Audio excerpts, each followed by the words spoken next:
जय श्री राम दोस्तों। तो आपका स्वागत है आपके अपने भरोसेमंद YouTube channel the effortless math with Vikram में।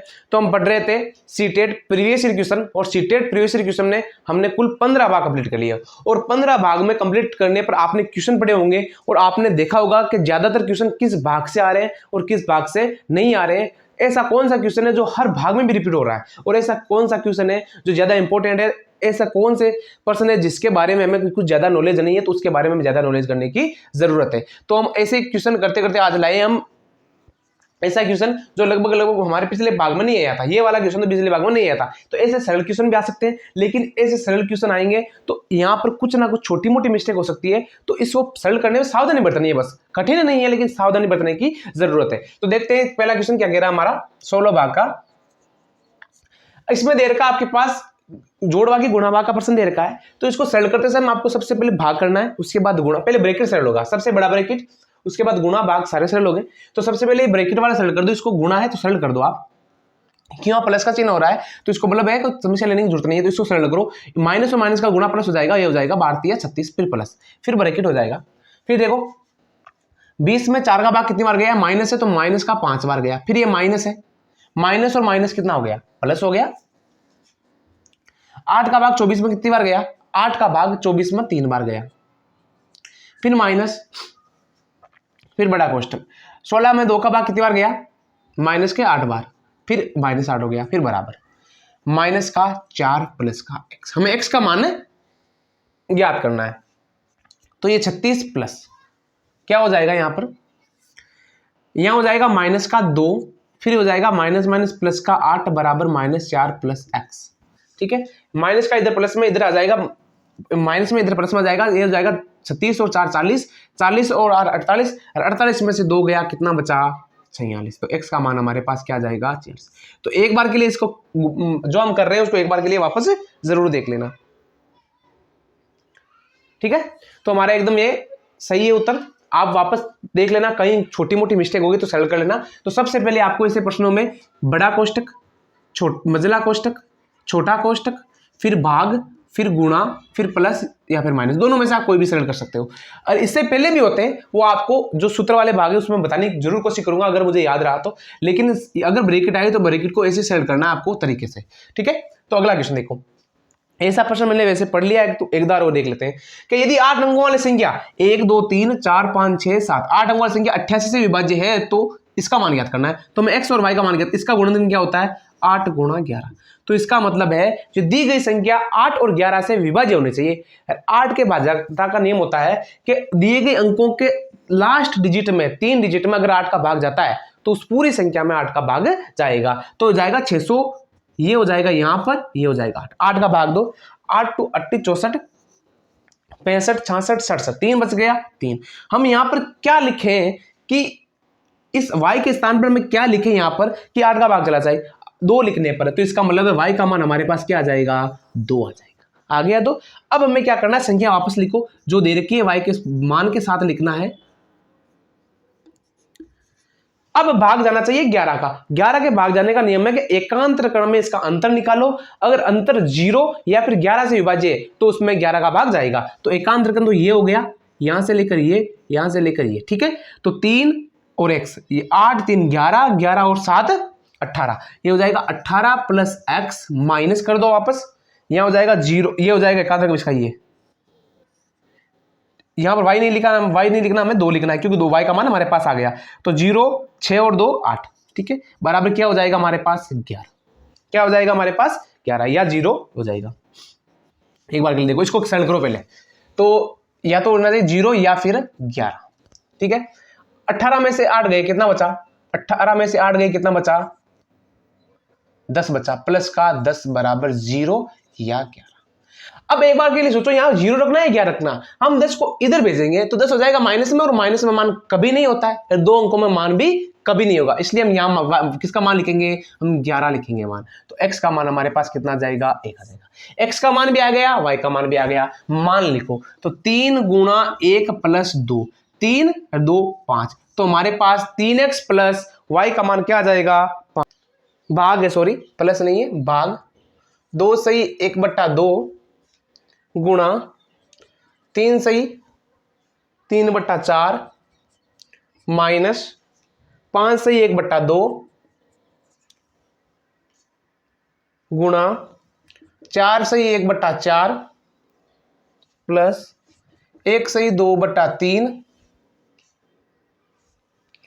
7/8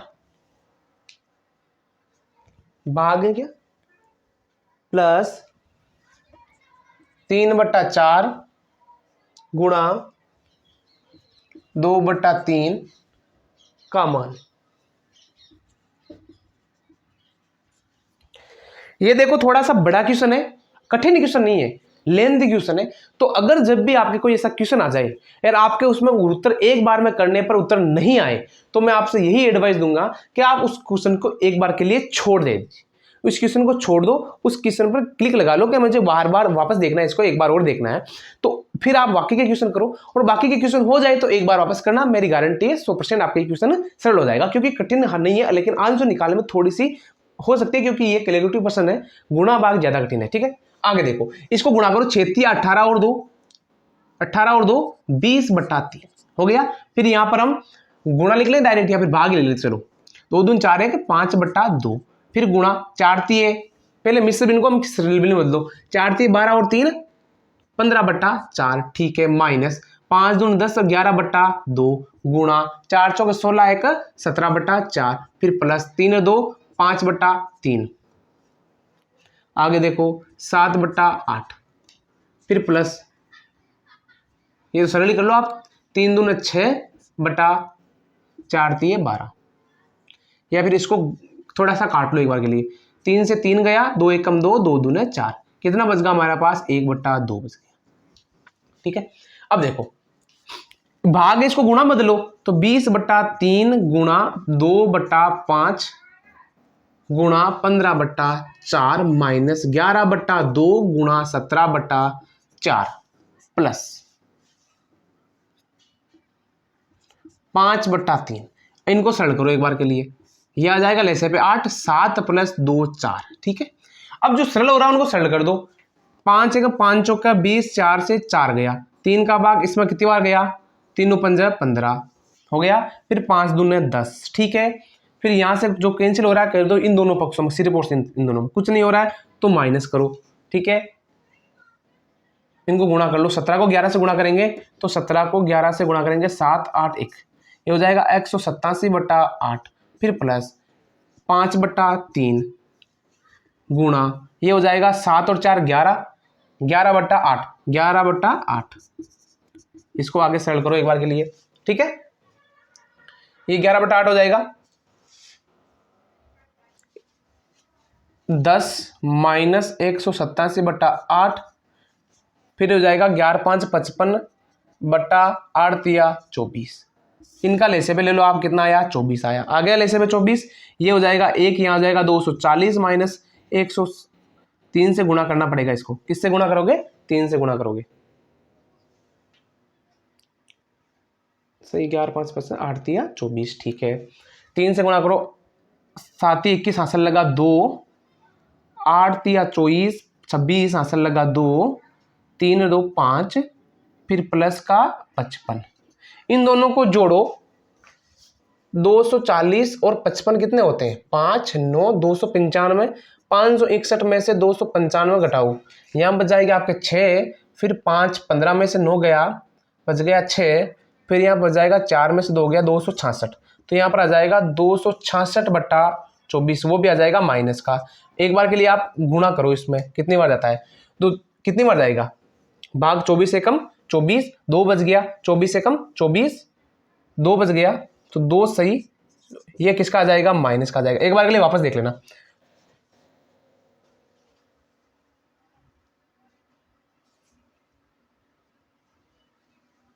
वापस देखो आगे सरल हो रहा है हमको, 11 सही 2 एकम 2 2 इसका 12 जाएगा, तो 1/12, ये इसका हमारा क्या आ जाएगा फाइनल आंसर आ जाएगा। ठीक है, आपके ये उत्तर आएगा, ऑप्शन के आधार पर निर्भर रहेगा हमें उत्तर किसमें ज्ञात करना है, प्रश्न भी मिश्र भिन्न में था, उत्तर भी मिश्र भिन्न में है, हमारा ये फाइनल उत्तर हो जाएगा। तो हमारा एक क्वेश्चन गलत नहीं है, एकदम सही किया हमने। आप भी आशा करना कि कहीं पर गलती हो जाए तो अपने स्तर पर चेक जरूर कर लेना। तो हमारा 154 नंबर क्वेश्चन कौन सा है अगला वाला, पूर्णांकों 1 से लेकर 100 तक के मध्य अभाज्य युग्मों की संख्या कितनी है?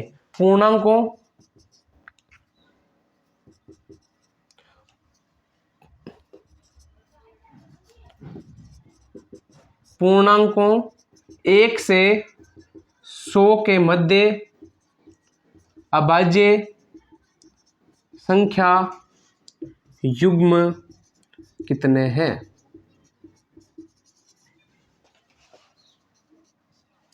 अब आप सभी को अभाज्य संख्याओं के बारे में पता है कि कौन कौन सी अभाज्य संख्या है और कौन कौन सी अभाज्य संख्या होती है। अभाज्य संख्या की परिभाषा पता है, लेकिन अभाज्य संख्या युग्म या अभाज्य युग्म क्या होता है? अब इसको जानने के लिए क्या होता है कि अब ऐसी संख्या है, ऐसी दो क्रमागत संख्या है, ऐसी दो अभाज्य क्रमागत संख्या जिनके बीच का अंतर कितना होना चाहिए? 2 होना चाहिए। कैसी कहलाती है? अभाज्य युग्म कहलाते हैं।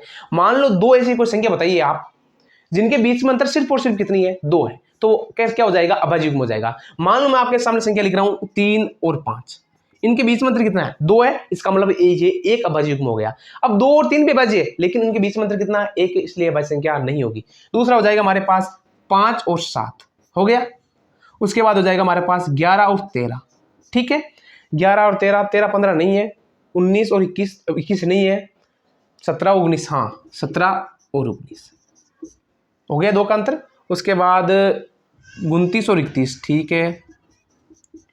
उसके बाद 41 और 43, ठीक है। उसके बाद 59 और 61, ठीक है।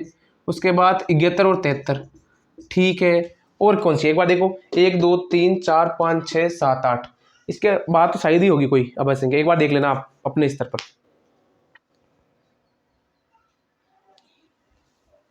इनके अभाज्य संख्या के बीच में अंतर कितना है? 2 का। इसमें भी 2 का है, इसमें भी 2 का है, इसमें भी 2 का है, इसमें भी 2 का है, इसमें भी 2 का है, इसमें भी 2 का है, इसमें भी 2 का है। तो ठीक है, हमने कितने क्वेश्चन के लिए? 154 क्वेश्चन। 3 की घात b गुणा 7 की घात c, ठीक है।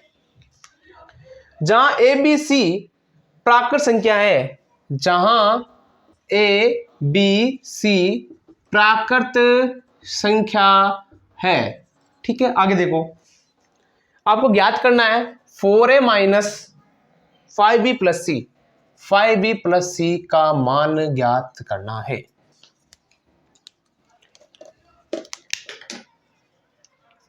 देखो बच्चों, आपके पास गुणनखंड करना सबको आता है, लेकिन अगर इस रूप में बनाना नहीं आया तो आप प्रश्न को सरल नहीं कर सकते हो। तो सबसे पहले आपको करना क्या है? 2000 इसका गुणनखंड करना है। किसका करना है? 2 1 1 6 8। अब आपको गुणनखंड करने की ज्यादा टेंशन लेने की जरूरत नहीं है, क्योंकि यहाँ पर 2 है, इसका मतलब इसमें 2 का भाग जरूर जाएगा। तो 2 का भाग दे दो, 2 एकम 2, 2 पंजे 10, 2 8 16, फिर 2 चौके, एक बार के लिए वापस दो, 2 एकम 2, वापस 0 आएगा इसमें क्योंकि भाग टूट जाएगा।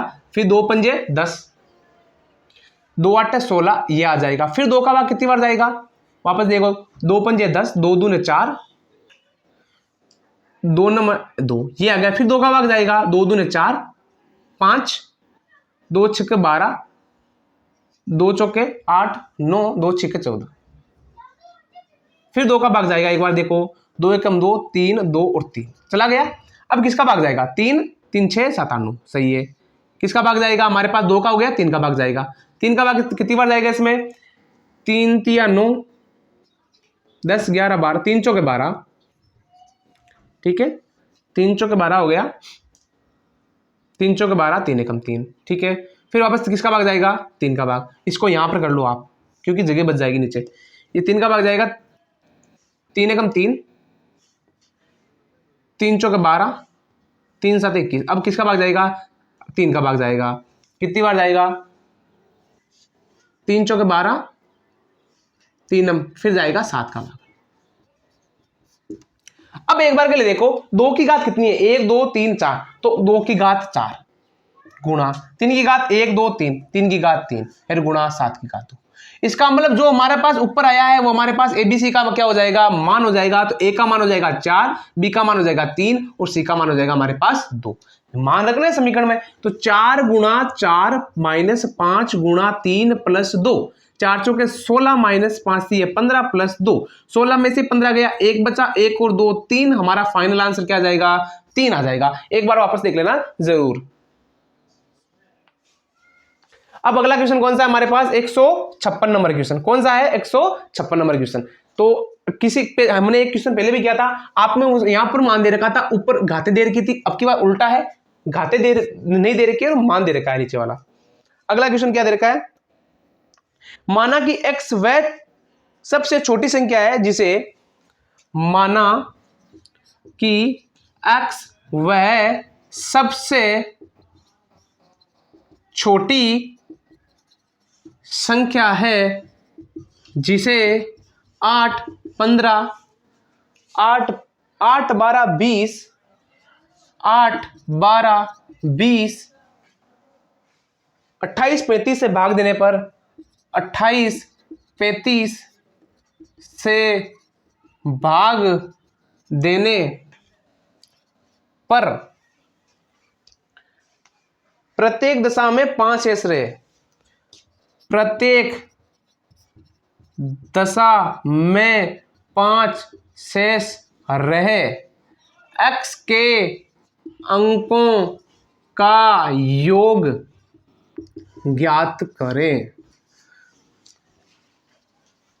हमने पहले पार्ट में शायद एक क्वेश्चन पढ़ा था, उसमें अधिकतम आ रहा था, यहां पर न्यूनतम तो नहीं आ रहा है, लेकिन देखो माना कि x वह सबसे छोटी संख्या, तो न्यूनतम संख्या होगी, तो जब भी न्यूनतम वाला सवाल है तो आप क्या ज्ञात करोगे, लेसे पे ज्ञात करोगे।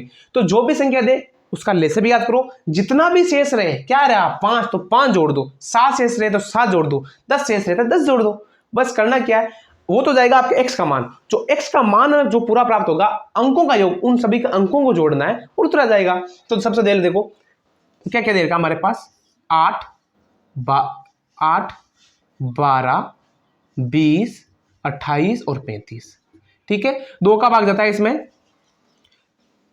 4 बार, इसमें 6 बार, इसमें 2 का भाग जाएगा 10 बार, इसमें 14 बार, इसमें 35 बार, फिर वापस 2 का भाग 2 बार, 3 बार, 5 बार, 7 बार, 35 बार, फिर वापस 2 का भाग 1, 3, 5, 7 और 35, फिर 3 का भाग 1, 1, 5, 7 और 35, फिर 5 का भाग 1, 1, 1, 7 और 7, फिर 7 का भाग 1, 1, 1, 1 और 1। अब हमें क्या करना है, लेसे पे ज्ञात करना है। 2 दूने 4 दूने 8, 8 3 24, 24 5 120 और 120, 12 7 84, कितना आया 840। वो न्यूनतम संख्या क्या है जिसमें इनका भाग जाता है, वो तो 840 हो जाएगी। अब 5 शेष रहे तो 5 को जोड़ दो, कितना हो जाएगा 845। ये हमारे पास क्या आया, x का मान आ गया। किसका मान आ गया, x का मान आ गया। अब x के अंकों का योग ज्ञात करना है, तो अंक कौन से, 8, 4, 12 और 5 17, तो अंकों का योग कितना आ जाएगा 17। ये हमारा क्या आ जाएगा, फाइनल आंसर आ जाएगा। कौन सा क्वेश्चन है, 156 नंबर क्वेश्चन है। अब देखो अगला क्वेश्चन, 50, 61, 92, 117 में से प्रत्येक में कौन सी संख्या घटाई जाए कि, कौन सी संख्या घटाई जाए कि यह इसी क्रम में समानुपात में हो जाए। आपके पास ऑप्शन भी लिख देता हूं इस क्वेश्चन के, क्योंकि ऑप्शन से सरल होना आसान होगा। 23, 14, 17, 19, 23, 14, सी हो जाएगा 17 और डी हो जाएगा। तो देखो बच्चों, अब ऐसा क्वेश्चन कभी भी आ जाए तो आपको किससे करना है, इसको ऑप्शन से करने की जरूरत करना पड़ेगा, क्योंकि अगर आप बिना ऑप्शन के करोगे तो आपको x मानना पड़ेगा, फिर x घटाना पड़ेगा, तो आपके x ईश्वर का पद आएगा, फिर इनमें आप पद बनाओगे, उसमें x का मान ज्ञात करोगे तो बहुत कठिन हो जाएगा। तो आपको 3 या 4 ऑप्शन करने की जरूरत है, 3 ऑप्शन करने की जरूरत है, चौथा ऑप्शन तो अपने आप उत्तर हो जाएगा। अगर तीनों नहीं हो रहे हैं तो चौथा हो जाएगा। तो आपको क्या करना है, अनुपात क्या होता है, ये होता है 50 अनुपात 61 समानुपात 92 अनुपात 117। इसको हम क्या लिख सकते हैं दूसरे रूप में, 50/61 बराबर 92/117। इनमें से आपको प्रत्येक से संख्या घटानी है, पहले ये, फिर ये, फिर ये। अगर अनुपात बराबर, कहने का मतलब यहाँ 2:3 आ रहा है, अरे मान लो यहाँ अनुपात 4:6 आ रहा है, तो इसको घटाओ कितना आया, 2:3 आ जाएगा। 2:3 बराबर क्या हो जाएगा, 2:3 हो जाएगा। तो इसे सरल करना है, तो सबसे पहले हम ऑप्शन नंबर 1 करेंगे। क्या करेंगे, -23। 50 में से 23 गया, कितना बचा एक बार गल देखो, ये बचेगा हमारे पास 7, 2, 27 बच गया। इसमें से 23 जाएगा, कितना बचेगा 8, यहां बच जाएगा 5 में से 2 गया 3, कितना बचेगा 38। ठीक है, ये हो गया। आगे देखो ये अनुपात आ रहा है क्या इसमें, 23 - 23। एक बार के लिए दोनों कैंसिल तो नहीं हो रहे ना, नहीं हो रहे, या तो इससे डबल या ट्रिपल आना चाहिए, देख लेना। 92 में से 23 गया, कितना बचा, 12 में से 3 9 बच गया। फिर यहां पर क्या बचेगा, 8 में से 2 गया 6, 27। अब 27 के पहाड़े में गुणसित कहीं नहीं आ रहा है, तो इसका मतलब हमारा पहला ऑप्शन क्या हो जाएगा, गलत हो जाएगा। याद ऐसा रखना है कि ये दोनों भी नहीं कट हो रहे हैं, और इसके 2 गुना 3 गुना 4 गुना में नहीं आ रहा है, तो इसका मतलब मैं आगे करने की जरूरत भी नहीं है। अगला देखो, या तो फिर एक एक ही सरल कर लो आप, दूसरा सरल करने की जरूरत नहीं। तीसरा देखो, दूसरा ये हो जाएगा कौन सा, 50 में से क्या घटाना, हमें 14 घटाना है। घटाओ एक बार के लिए, कितना बचेगा, यहाँ पर 6, 4 में से गया, कितना बचा 3, 36। इधर देखो एक बार के लिए 92 में से क्या घटाओ आप, 14 घटाओ, 4, 12 में से 4 गया 8 बचा, ठीक है। फिर 7 में से 8 में से गया 7 बचा, क्या 36 के बाद 78 कहीं आ रहा है, एक बार के लिए वापस देख लो घटाने के लिए, यहाँ पर 8 में से, हाँ सही है। तो इसका मतलब हमारा दूसरा ऑप्शन भी क्या हो जाएगा, कैंसिल हो जाएगा। तीसरा देखो, तीसरे के लिए यही ट्राई कर लो आप, तीसरे के लिए है 17, इससे 17 गया, कितना बचा, यहाँ पर 3 बचा, फिर यहां क्या बचेगा 23 बच जाएगा, ठीक है। आगे देखो 4 में से 1 गया, 23 नहीं 33 बचेगा। आगे देखो इससे क्या घटाएंगे हम, 17 घटाएंगे, तो 7 में से 11 में से 7 गया, कितना बचा 4, हाँ यहाँ पर जाएगा 5 में से 1 गया 4, ठीक है, ये भी सही आ रहा है, ये घट भी रहा है आपस में। अगला देखो यहाँ से कितना घटाना हमें, 17 घटाना, एक बार के लिए देख लो वापस आ सकता है, क्या बता इससे, 2 में से 7 गया, 12 में से 7 गया, कितना बचा 5 बचा, ठीक है। फिर आगे देखो यहां पर 8 बचेगा, 8 में से 1 गया, कितना बचा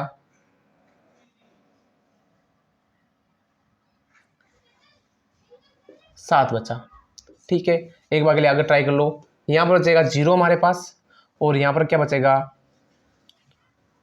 क्या बचने वाला है, तो ये हो जाएगा 11 तिया 33, 11 चौके 44, 3 के गुणा में आ रहा है या नहीं आ रहा है, आ रहा है, तो ठीक है, ये हो जाएगा 0 और ये हो जाएगा 1, 3 25 3 75 25 चौके 100।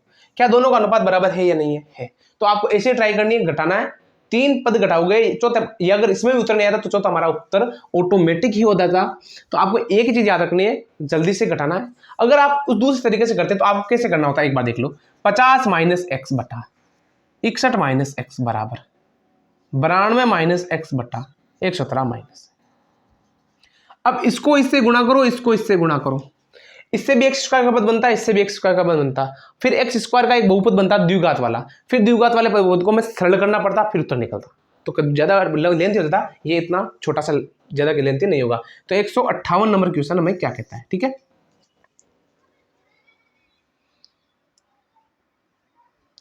₹1710 की राशि ए बी सी में इस प्रकार बांटी गई है कि, इस प्रकार बांटी गई है कि ए का 4 गुना, बी का 6 गुना, सी का 9 गुना।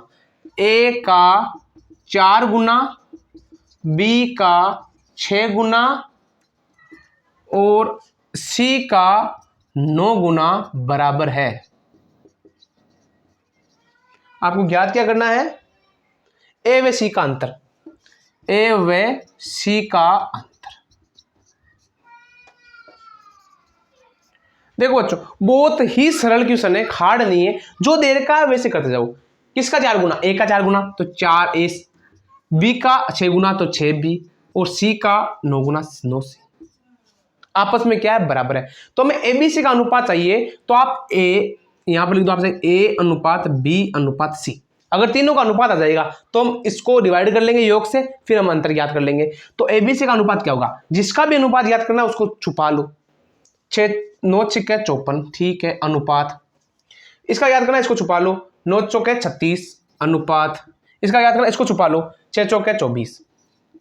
अब ये अनुपात आप चाहो तो रख लो, वरना ये सरल हो रहा है तो सरल कर दो। इसमें तीनों में किसका भाग जा रहा है, 6 का भाग जा रहा है। 6 9 54, 6 चौके 36 और 6 तिया 18, सॉरी 6 चौके 6 का भाग जा रहा है क्या, 9 6 का 6 36 और 6 चौके 24, ये हो गया।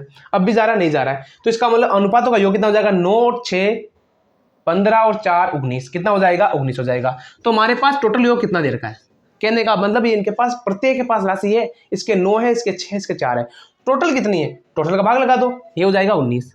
हमें ज्ञात क्या करना है, ए और सी का, ए और सी, तो ए व सी का अंतर। तो 9 में से 4 गया, अंतर कितना बचा, 5, तो किससे गुणा कर दोगे, 5 से।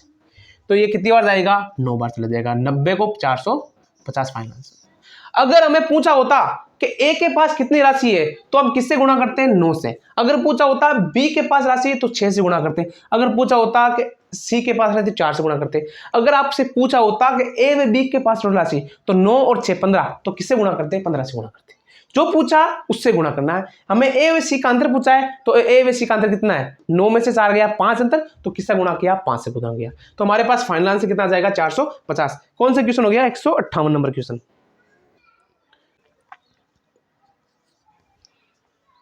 टोकरी ए व बी में रखे फलों की संख्या, ये कौन सा क्वेश्चन हो जाएगा हमारे पास,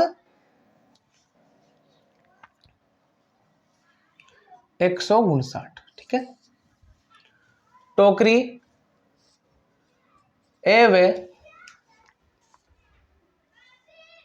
बी में, ए व बी में रखे फलों की संख्या का अनुपात। टोकरी ए व बी में रखे फलों की संख्या का अनुपात कितना दे रखा हमारे पास, 7:9 है, 7:9 है।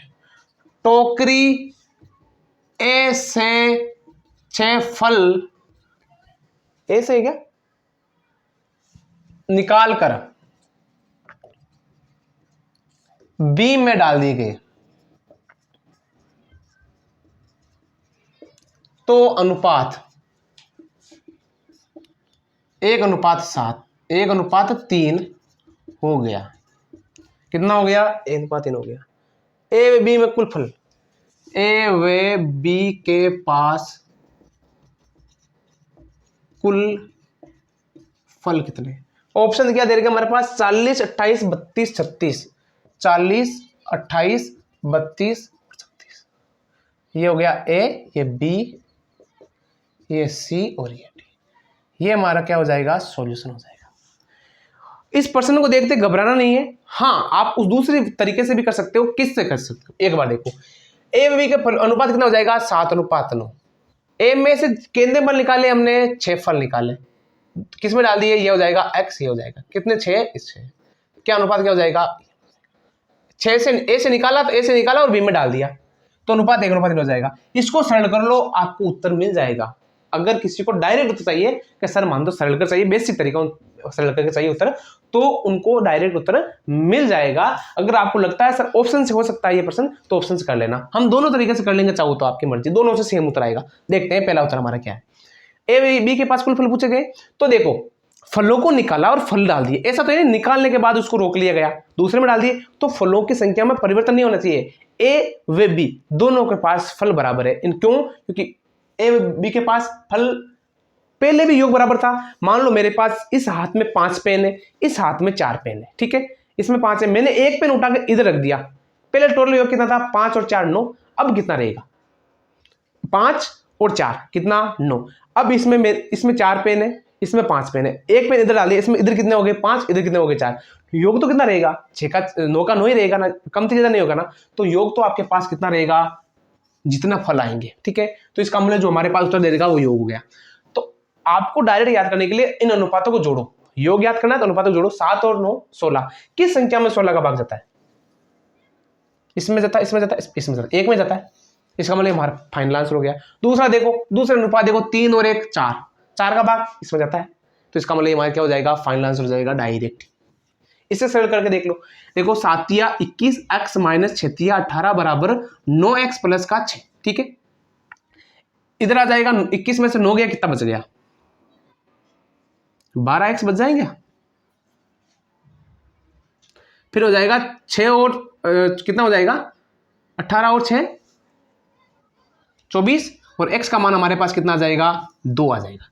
a और b के पास फलों की संख्या कितनी होना, अनुपात पूछा गया है, तो देख लो कितना हो रहा है, 2x, 3 और 1 4। पहले देखो a व b के फलों की संख्या, हाँ ये अनुपात देख लो आप, 9 और 7 16, 16 को किससे गुणा कर दिया, हमें 2 से गुणा कर दिया, कितना आ जाएगा हमारे पास 32, क्या आ जाएगा हमारे पास, फाइनल आंसर आ जाएगा, ठीक है। अगला देखो 160 नंबर क्वेश्चन हमारा, इसका लास्ट क्वेश्चन है। एबीसी व एडी एक उभयनिष्ठ आधार एबी को दोनों त्रिभुज एबी स्थित है। ए बी सी व ए डी बी का आधार उभयनिष्ठ आधार है, कौन सा है, A B, sorry A B होगा, हाँ ए बी, दोनों त्रिभुज ए बी के एक ही ओर स्थित है, ए बी के एक ही ओर स्थित, मतलब दोनों त्रिभुज किस ओर है, एक ए बी के एक ही तरफ स्थित है, दोनों तरफ नहीं है, ठीक है। डी ए लंबवत है ए बी, डी ए लंबवत है ए बी, ठीक है। चलो आगे देखो, सी बी लंबवत है ए बी, ठीक है। ए सी बराबर बी डी, ए सी बराबर क्या है, बी डी है, ठीक है। कथन सत्य कौन सा है, कथन सत्य ज्ञात करना है। अब कथन कौन सा है, ए वाला, ए पर दे रखा आपके पास A B C A B C A B C. सबसे पहले त्रिभुज तीनों लिख दो आप, ए बी सी सर्वांग समय, सी में भी त्रिभुज ए बी सी सर्वांग समय, और बी में भी त्रिभुज ए बी सी सर्वांग समय, और डी में भी त्रिभुज ए बी सी सर्वांग समय। अगला त्रिभुज अलग अलग है, कौन सा है, पहले में बी डी है, बी डी ए, दूसरे में कौन सा है, A B D, A B D, तीसरे में कौन सा है, A D B, A D B, ये त्रिभुज है सभी। अगला कौन सा है, डी में B A D, B A D. वैसे तो हमने इससे पिछले वाले पार्ट में ऐसा कोई क्वेश्चन पढ़ा था सर्वांगता वाले बारे में, लेकिन थोड़ा सा अलग दे रखा है, इसलिए मैंने सारे ऑप्शन बताए। तो सबसे पहले आपको कौन सा आधार बनना है, कौन सा आधार दे रखा हमारे पास, ए बी आधार बना दिया। सबसे पहले देखो मैं चित्र बना देता हूँ आपके पास, उसके बाद इसको सरल कर लेंगे, ठीक है। ये कुछ ऐसा चित्र बनेगा हमारे पास, ए बी, ये तो हो जाएगा उभयनिष्ठ आधार, और त्रिभुज कौन सा दे रखा, ए बी सी, तो ए बी यहाँ सी लिख दो, फिर दे रखा है A D B, A D दे दिया, तो त्रिभुज इनमें से हमें बराबर भुजा ए डी लंबवत ए बी, ए डी, अच्छा ए डी इधर है, एक मिनट को, तो इसका मतलब है ए इधर है, ए डी इधर, ए डी लंबवत है ए बी के, ठीक है। ए डी लंबवत है, यहाँ पर 90 डिग्री कौन आ गया, फिर सी बी लंबवत है बी सी, सी बी लंबवत है बी सी के, ए बी के लंबवत है, ये भी 90 डिग्री कौन आ गया, ए सी बराबर बी डी, ए सी बराबर बी डी, ये वाली भुजा इस भुजा के बराबर दे रखी है, ठीक है। आपको बताना है कौन सा त्रिभुज किस त्रिभुज सर्वांग सम है, ठीक है। तो एक चीज आपको याद रखनी है कि ये नियम आरएचएस नियम से सर्वांग समता होगा, किस नियम से होगा, आरएचएस। तो इसका मतलब है बी सी कहां दे रखा आपके पास, ए सी बराबर बी डी, ए सी और बी डी कहां बन रहा है, एक बार के लिए देख लो, अगर वो एक ही जगह बन रहा है तो वही हो जाएगा। तो यहाँ पर ए सी बन रहा है, ए सी बराबर बी डी, इसमें बन रहा है क्या, नहीं बन रहा है, तो इसे ऑप्शन गलत हो जाएगा। दूसरा देखो, ए सी बराबर बी डी नहीं बन रहा है, नहीं बन रहा है, इसका देखो ये दोनों गलत हो जाएगा। तीसरा ऑप्शन देखो, ए सी बराबर बी डी नहीं बन रहा है, नहीं बन रहा है, तो इसका मतलब ये भी ऑप्शन कैसे हो जाएगा। ए सी बराबर ये ए सी है, यहाँ पर क्या है, बी डी है, तो इसका मतलब ये एक ही ऑप्शन हमारा क्या हो जाएगा, सही हो जाएगा। कौन सा क्वेश्चन है, 160 नंबर क्वेश्चन है। तो देखो बच्चों, सर्वांग समता में एक ही नियम याद रखना है, जो एक हो गया ठीक है, दूसरा अगर नहीं होता दूसरे तरीके से करते। तो आशा करता हूं जो मैं पढ़ा रहा हूं आपको समझ में आ रहा होगा। हम अब 16 पार्ट पढ़ लिए, अब हम एक ही पार्ट पढ़ने वाले हैं, 10 क्वेश्चन वाला है। उसके बाद हम बेसिक मैथ के आधार पर पढ़ेंगे कि कौन कौन से प्रश्न आने में क्या होगा। तो आशा करते हैं आपको जो पढ़ा रहे हैं समझ में आ रहा होगा। जय हिंद, जय भारत, जय श्री राम।